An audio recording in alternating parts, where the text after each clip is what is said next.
But absolutely. Now, the woman who's speaking is a woman from a wealthy family, and she's a bundler and a fundraiser and a mover and shaker in politics. The mayor who just died had no wealth to speak of. Yeah. And although there was a lot of questions about his spending habits, but no personal wealth.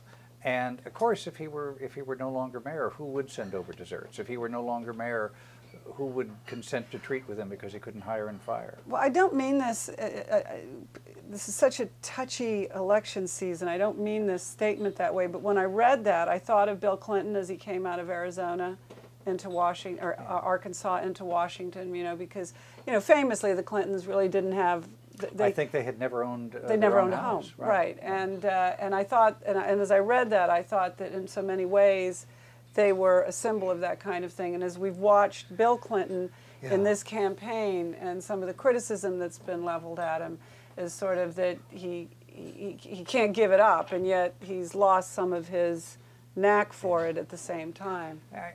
For all the obvious reasons, I'm going to be careful making that analogy. Right. Well, on a campaign I still have to cover. But I don't mind saying that in some ways, when I wrote that, I might have even been thinking of Mayor Barry here. Okay, well, I'll give you that one too. You remember a few years ago when there was a consortium of some of the educational interests here in town who essentially tried to create a job for then Mayor Barry, so he would have some place to go, rather than run for re-election. And of course, he ultimately wound up running for election to the city council. Well, and besides, as we know, the Clintons now have money and they have a home, and more than one home, I think. More than one home. Did you have you been out on the campaign trail? Are you getting out on the campaign trail? I made a couple of trips, but not really out on the campaign trail. No. You've been on campaign trails in the past, so you know them. Do you feel a desire to get out there and? Yes, I hope that's going to be possible, particularly as we get into the November elections. Absolutely. You want to get it down to 2 candidates before you. Well, there's nothing quite as fun as these primaries where you had 20 different candidates. I think literally at one point or something. But that was fun then. It was fun. It feels less fun now. It feels like hard work now, doesn't it? It feels like hard work. Yeah. And we know it's hard work for them, but it just seems to be emanating from the entire process. And we've had this 7 weeks between. That was too long. Yeah, exactly. If this ever happens again, where a party can't decide their candidate in the early primaries, which in its own way is a good thing, they've got to keep them. They've got to keep them coming. I hope they do some refinement with the process, because I have a feeling there'll be a lot of refinement after this one. Did you watch the most recent debates? The one last night? Yeah. When you have 2 young children reviewing habits. We watched the last half hour. Yeah, well, because it was interesting, and not to pound on ABC necessarily, but Tom Shales today in his column is very hard on ABC. We didn't see that part. Well, but I think it goes to a larger thing of the general coverage of the campaign. Have you been able to observe that and come to an opinion on how you think the coverage has gone?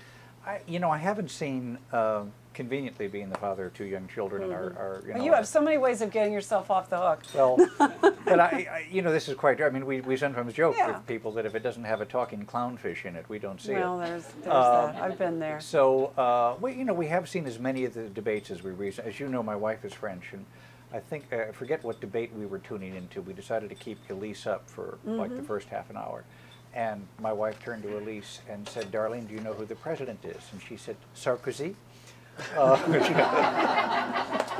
Thought that was. And she can't wait to see Carla, right? I can't wait to see Carla. Well, but I digress. I think that I'm sure the debate we saw that night, I don't think the candidates get credit for actually being as high-minded as they try to be. And I do feel some frustration about isn't this, it? because I really do think, as a generalization, there have been obviously some exceptions, particularly in recent weeks, they have positions on a flabbergasting assortment of issues. Right. They really try and get them out there. And then that's often not what the press wants to hear, because they want to ask a question about the snippy comments somebody made last week or something. They want like the contentious stuff because they want a dogfight, because a dogfight keeps it in, I suppose for the same reason the candidates find they have to go negative on each other, it's the same reason that the media then gloms onto the negative because it just gets attention. Yes. But it does feel tedious, and you know, you probably saw the part of the debate where they actually got to some issues, but before that it was not. And it's I don't have recommendations on how to do it better, but I know I read the criticism that's being leveled at the media, and it ranges from that they're all tools for Obama to they're all tools for Clinton, and there's no middle ground, or that they're all, you know, that everybody's taking dictation from one campaign or the other. I think the favorite moment that I have to run them through my minds in terms of least favorite moments, but you know, these trick gotcha questions that I really don't care for, which is like, okay, Senator, who's the Prime Minister of Croatia? You know, to try and catch someone, and something that probably the reporter, him or herself, looked up just 10 minutes before they went out on set. Well, you know, you could argue. I mean, you know, I think it was interesting to start a debate with a question about, will either of you take the other as vice president? Because that, you know, I don't know where that tells us how they're going to run the country. But then these aren't really debates, are they? No, they're moderated conversations. To say the Lincoln Douglas debates didn't have any Charlie Gibson or George Stephanopoulos in between them. There were, you know, two men of considerable intellectual substance, by the way, Lincoln and Douglas, who would question each other and go back and forth. The one debate that we saw, it was a Republican debate, and my wife and I were very cheered in this whole range of candidates. Both Governor Huckabee and Senator McCain spoke very movingly about immigrants. And my wife, our two daughters, are immigrants to America. It's part of your story. Despite the prohibition against audience reaction, there was in fact a lot of audience reaction. I think there were some boos, but there was also a lot of applause. And it reminded me, without getting ethereal about it, that if somebody stands up and expresses a real, true conviction, the American people are capable of recognizing and respecting that, even if they disagree with it. And I thought, when both Governor Huckabee and Senator McCain said that, you know, I don't want to say lonely because they each said something very similar, but two dissonant voices in that circle of people that were talking about building a bigger, higher fence and that sort of thing, I was very impressed that they had the nerve to take an unpopular position. We really don't need moderators to help us understand what the candidates are saying, and perhaps if we were allowed to just hear them go at it, but they do that to promote their, you know, to promote their news shows. Yeah, right. Well, and NPR does the same thing, I believe. Yes, does NPR even get considered for a debate?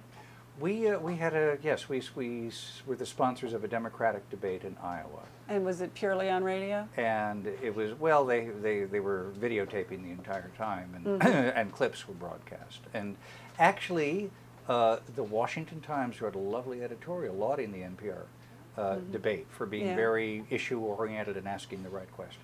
How is NPR doing? I think fine. I mean, I took a cab over here, so for all I know, I like to think the building is smolders when I'm away. But I mean, I think that if anything, I'm guilty of being a sporadic listener, but an appreciative listener, and sporadic because I find that I'm drawn to it when I really need to know about something but don't have time to read. But I do find sometimes that it's longer than I may have time for, and I know that I think it was a year ago that you all started ZAC. Is it ZAC NPR or NPR ZAC? Do you know what I'm talking about? They had the proposal to create a younger kind of... well, this is called the Bryant Park Project. The Bryant Park Project is what it evolved into. You can find it online. Right, right. Is that working? Is it helping to... Are you getting the... The audience information, I don't know. The last conversation... No, I don't expect you to be the spokesman for NPR. But I did have a conversation about this recently with, I guess, the person who's now our chief executive officer at the moment. This is transition time at NPR. We were both on the shuttle. And he was talking a bit about that. And I guess that, you know, they measure this program's success by the number of hits. And he seemed genuinely pleased by the number of hits that they were getting. So they're reaching out for another audience. Now, the reason I was mentioning Zach was because speaking of hits, you guys got a lot of hits for coming out with this idea of Zach. And I think that they said, well, this is what, we came up with this name because this is what we think the typical NPR listener would name their son. Remember that? I didn't know. I didn't. Yeah, I didn't know that was behind. I didn't know that. No. No, that was how they. But then I have met a lot of Zachs. Yeah.